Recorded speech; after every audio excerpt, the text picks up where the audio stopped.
Hello dear friends, dear students, Pathak Pathshala में आप सभी का स्वागत है। मैं Swatantra Pathak, GS teacher for all competitive examination. Students, इस वीडियो को आप ज़्यादा लाइक शेयर सब्सक्राइब कीजिएगा आपके जितने भी सोर्स साइट है वहाँ पे। तो हिस्ट्री में मैं मगध महाजन पद के बारे में पढ़ा रहा था।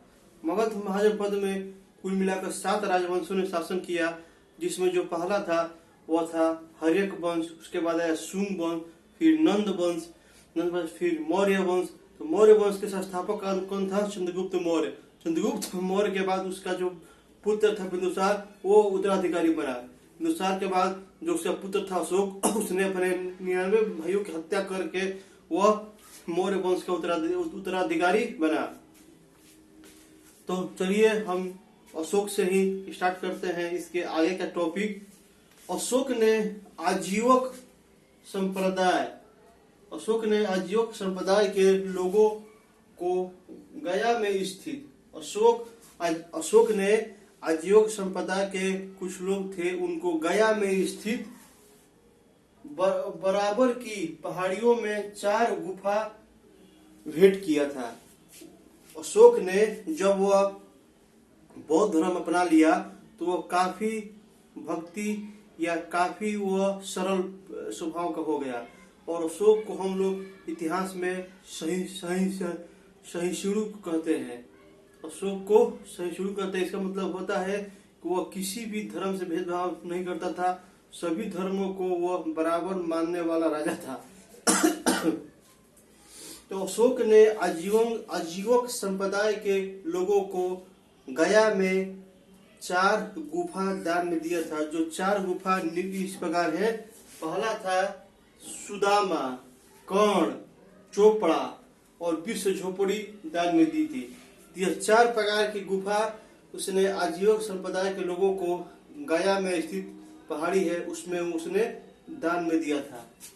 अशोक की पत्नियों में अशोक का शादी हुआ था, उसकी 5 पत्नियां थी। 5 पत्नियों में जो अशोक पर काफी जो प्रभाव डाला वो डाली कारुवाकी का था। अशोक पे जो काफी प्रभाव डाला वह थी उसकी पत्नी कारुवाकी।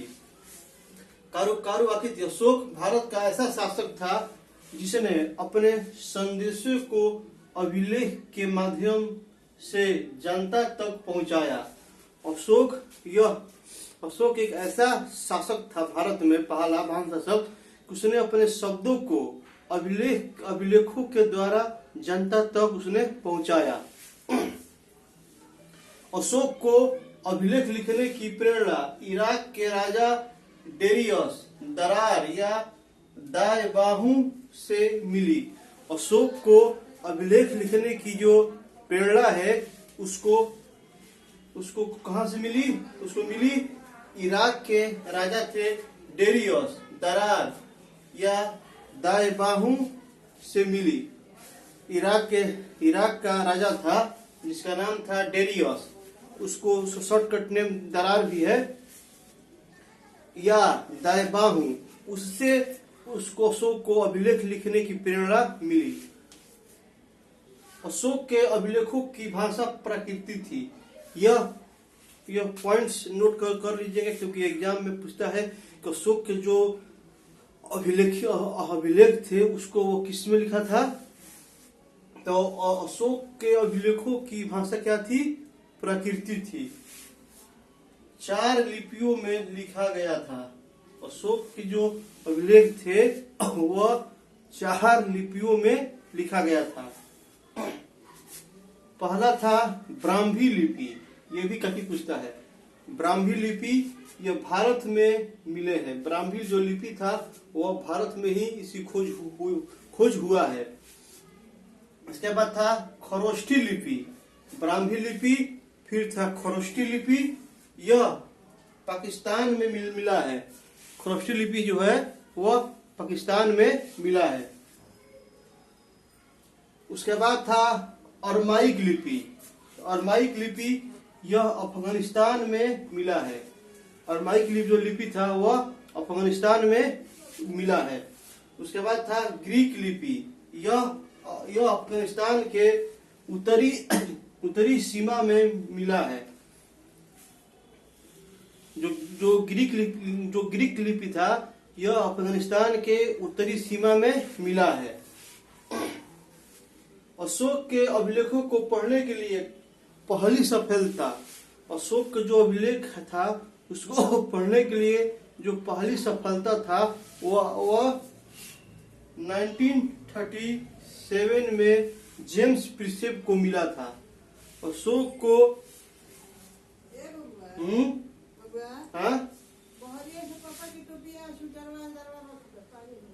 अशोक को अभिलेख, अशोक की जो लिखी हुई लिपि थी उसको जेम्स प्रिसेप के द्वारा 1937 में पढ़ा गया।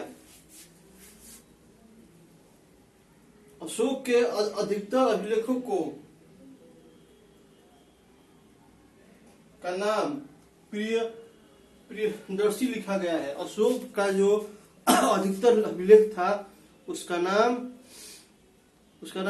प्रियदर्शी बताया गया। अशोक का अधिकतर अभिलेख में उसका नाम प्रियदर्शी बताया गया है। देव नाम प्रियदर्शी बताया गया है।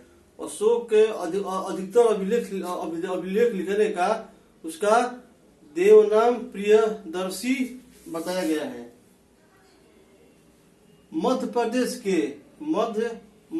प्रदेश के गुर्जरा तथा कर्नाटक के मास्की नेदर उदयगोलान अभिलेखों में अशोक का स्पष्ट नाम अशोक लिखा हुआ है। मध्य प्रदेश में गुर्जरा तथा कर्नाटक के मास्की नेदर तथा उदयगोलान अभिलेखों को अशोक का स्पष्ट नाम अशोक लिखा हुआ है। भाब्रू अभिलेख में इसने बौद्ध धर्म के त्रिरत्न बुद्ध धम्म और शंभु की चर्चा है। बुद्ध धर्म और शंभु की चर्चा है इसमें। अशोक के लघु अभिलेख, जो अशोक का छोटा अभिलेख था वो था अशोक के सातवां लघु अभिलेख में मिले हैं। अशोक का जो 7वां अभिलेख था वह लघु अभिलेख में मिले हैं। रुमनदेई अभिलेख, यह अफगानिस्तान के कंधार से मिलता है जो अरमाइक लिपि में है। रुमनदेई अभिलेख यह अफगानिस्तान के कंधार से मिलता है जो अरमाइक लिपि में है। यह सबसे छोटा अभिलेख है। यह एकमात्र अभिलेख है जिसमें अशोक ने प्रशासनिक चर्चा न करके आर्थिक क्रियाकलाप की चर्चा किया है। यह एक ऐसा अभिलेख था जिसमें अशोक ने प्रशासनिक चर्चा न करके इसमें आर्थिक क्रियाकलाप की चर्चा है। उसके बाद है कौशाम्बी अभिलेख। यह यूपी में इसमें अशोक ने अपनी पत्नी कारुविकी का द्वारा दी गई दान का उल्लेख है। कौशाम्बी अभिलेख इसको रानी का अभिलेख भी कहते हैं। इसमें जो उसकी कारुवा की पत्नी थी उसमें दिए गए दान को इसमें उल्लेख है। ईरानी का अभिलेख कहते हैं। यह अभिलेख को अकबर ने इलाहाबाद में स्थापित करा दिया। इस अभिलेख को अकबर ने इलाहाबाद में स्थापित करा दिया।